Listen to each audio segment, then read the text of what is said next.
everybody. I'm Jason. This is Krissy. Hi. And, this is part 2 of 4 of Hearing God.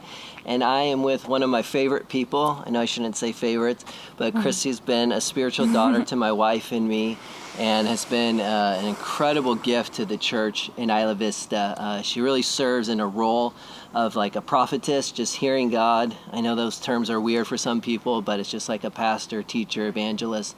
But anyway, now she's a church leader, and so I just want her to share today on kind of like the obstacles or something that's hard for people, like in hearing God. Yeah. Well, I feel like the reason why the question I hear all the time from Christians is like, I can't hear God, or I don't even know what that looks like to hear God, or people have no idea how to grasp the concept of hearing God. And I feel like we have to look at like the way that people are growing up in the homes that we live in, the culture that we live in is like all about independence and cultivating a life around like isolation and independence and control.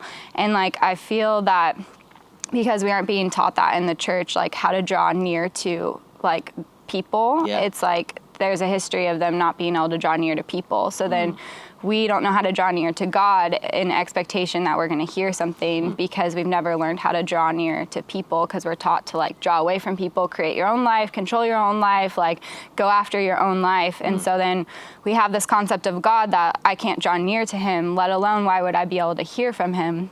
Sure. And then just like around that culture of just independence and isolation, I feel like if we are like ready to have intimacy and we're like, okay, I want intimacy with God and I want intimacy with people and I want to know what that's like, then we're before God and we're just like, okay, like if I do hear you, I'm petrified because I don't know how to obey you. Sure. Because we're so afraid of like living under authority and under control, because most of us like in all our homes have grown up like super free, or like like that whole like let me have my own control of my own life, let me be the ultimate authority over my own life.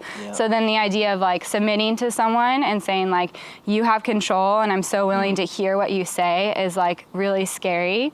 So I think at the very core of hearing God, like we really have to break down so many barriers of just like a cultural disconnection, like disconnect, I guess is the right word. That's right on. I don't know. And so I don't know. That's what I was thinking about. That's really good. And would you say like your relationship even with Holly and me with like intimacy, because we had a fight to kind of get in your heart, was kind of related with God too? Oh, and that whole journey kind of works together even with people and God? Oh, yeah. Well, because I feel like growing up, I was so afraid of intimacy. And so then like drawing near to you guys and drawing near to people where it's like calls for intimacy, it's like there was so much rebellion involved, you know, where I was just like, okay, I'm not only afraid of intimacy, but I'm afraid what you have to say, because I don't even know what like submitting my life over to you looks like. And then I don't know that it looks like empowerment and peace and rest for my soul, because we've all been taught when we submit our life to someone like in the world and in America that it means like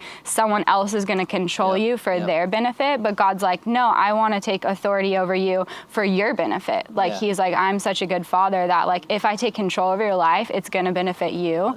But when other people take control of our lives, it benefits that person, you know? So it's like super hard to know like, and that's why I feel like it's so hard to just teach people how to hear God, because you have to break through like that whole mindset, you know? It is. It's a mindset. Yeah. Right? Yeah, right on. Well, I just say thank you for sharing honestly and just being open with your story and your journey. But yeah, that's kind of it. Thanks.